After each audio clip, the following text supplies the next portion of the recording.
Good morning, students. Let's continue chapter 9 Desert Animals. Mongooses like to hunt together. तो mongoose means नेवला होता है students, और ये झुंड में रह करके शिकार करना पसंद करते हैं. But they always keep a outlook for dangerous predators near by. लेकिन वे बहुत ही सचेत और अवेयर रहते हैं अपने दुश्मन और अपने खतरों से. Okay, poking their noses into holes, और अपने नाक को जमीन के गड्ढों में डाल लेते हैं. ओवरटर्निंग रॉक्स, और पत्थरों को मतलब उठा लेते हैं. विद देयर पोस, अपने पंजों से, और अपने नुकीले धारदार पैर के पंजों के नाखूनों से वे जमीन को खोदते हैं. ओके, और banded mongooses are very amusing animals to watch. और बैंडेड तो एक शरीर में जो लाइंस होते हैं, इस तरह के जो मंगूस होते हैं, नेवला होते हैं, वो देखने में बहुत ही अच्छा लगते हैं.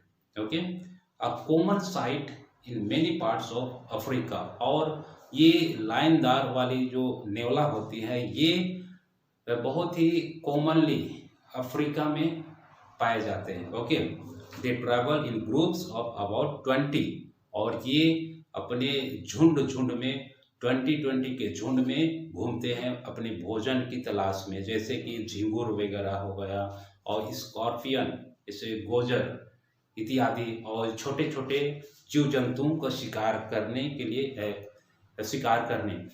ये झुंड में घूमते हैं और अपना भोजन तलाश करते हैं. Okay, they like to hunt together. ये झुंड में ही शिकार करना पसंद करते हैं. Keeping in touch whenever they go out of sight behind rocks or bushes by twittering and calling. और ये एक दूसरे से आपस में टच रहते हैं. ओके, आपस में टच रहते हैं, मतलब कुछ भी हो जाए. ओके, और आवाज करते हैं, एक दूसरे को पुकारते हैं अपने आवाज से आवाज देते हैं. Always on the outlook for danger, और हमेशा अपने खतरा से सचेत होते हैं. अपने दुश्मन से हमेशा लोग सचेत रहते हैं, अवेयर रहते हैं. ओके, जैसे कि hawks, eagles and large snakes, जैसे कि गीद, चील और बड़े सांप से हमेशा इन लोग मतलब सावधान रहते हैं. Okay, they warn one another with a special alarm call if they spot anything suspicious. और ये मंगूस यदि किसी एक के साथ भी कोई खतरा जैसा नजर आता है, तो वे अपने झुंड के सभी मतलब साथियों को अवेयरनेस दे देता है, आवाज दे करके, कि नहीं किसी तरह का खतरा उनके सामने आने वाला है.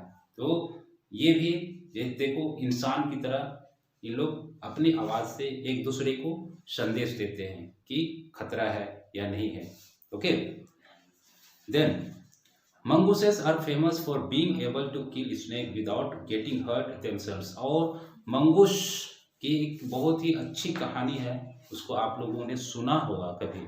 ओके, तो उस कहानी को मैं नहीं बताऊंगा, क्योंकि वो कहानी अगर बताने लगा तो ये वीडियो बहुत लंबी हो जाएगी. ओके, तो एक मंगूस की एक बहुत ही अच्छी कहानी है ना.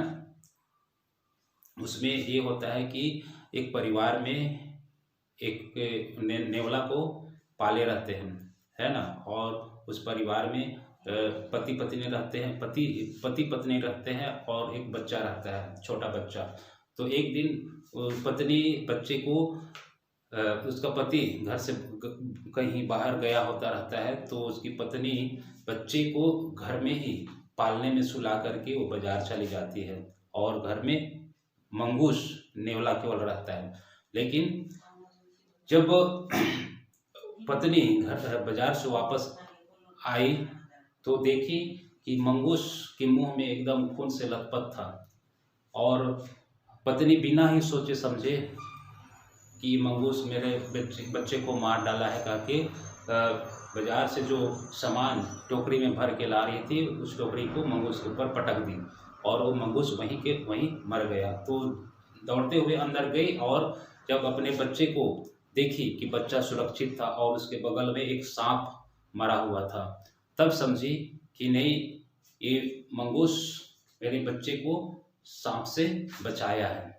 और जब वो बाहर आकर के देखती है तब तक मंगूस मर गया रहता है और वो पत्नी बहुत पछताने लगती है। ओके, तो मंगूस, पाला हुआ मंगूस वफादार भी होता है और ये सांप का दुश्मन है। ओके, तो ये छोटी सी कहानी मैं आपको सुनाया, इस तरह का ये कहानी है।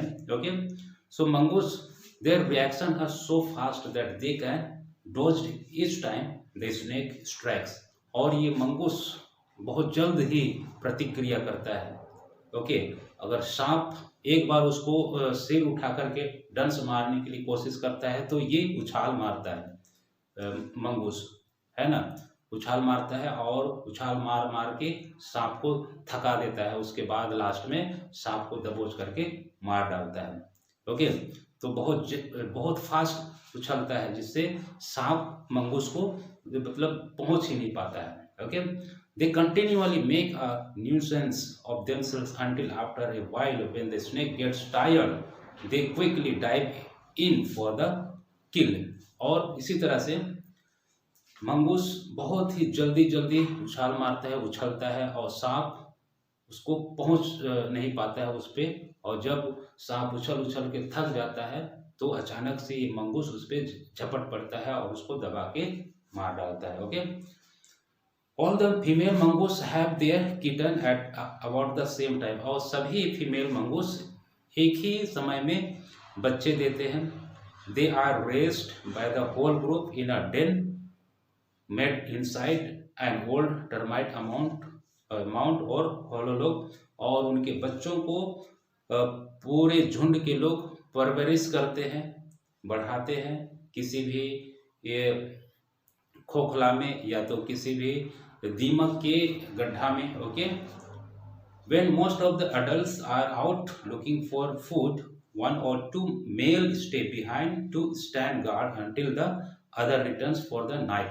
और जब उनके बच्चे होते हैं उस समय जब उनके फीमेल मंगूस भोजन की तलाश में बाहर बच्चों को छोड़ के जाते हैं, उस समय कुछ एक दो मेल मंगूस, नर वाले मंगूस बच्चों की पहरेदारी करता है जब तक कि दूसरा मंगूस वापस ना आ जाता है। Okay, another animal which lives in the desert is the camel. और कैमल के बारे में सब सुने हैं और जानते हैं कि कैमल को रेगिस्तान या डेजर्ट का जहाज या शिप कहा जाता है। Okay, camels were first domesticated by people many thousand of years ago।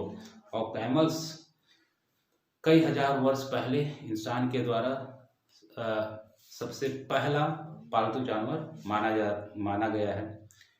In the wild camel usually live in small groups of up to 30 animals. और जंगल में ये या जंगली रूप में कैमल्स 20-30 के ग्रुप में एक साथ रहते हैं। कैमल्स हैव लॉन्ग शेवी winter coats to keep warm and shorter tidier coat in the summer to keep cool। और कैमल के जो चमड़ी होती है ना, वो चमड़ी उसके रेगिस्तान के जलवायु और वहाँ के तापमान के अनुसार होता है। ओके, और उसे ठंड में वार्म रखता है।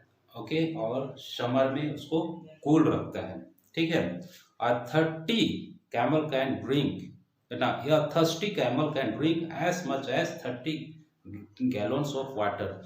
और कैमल के बारे में तो सुने ही होंगे, है ना, एक कैमल एक बार में 30 दिन तक के लिए पानी वो पी लेता है और 30 दिन तक बिना पानी पिए वो रह सकता है। Okay, Normally, however, it gets all the moisture it needs from desert plants and can survive for up to 10 months without drinking any water at all. और सामान्यतः ये डेजर्ट प्लांट्स से ही अपना नमी पाते हैं, है ना, और 10 माह तक मरुस्थल या रेगिस्तान में बिना पानी पिए ये सरवाइव कर सकता है. Okay, so students, for today only this much, and rest of the portion we will see in the next video. Only last paragraph is left. Okay, so till then you keep on your studies. Thank you.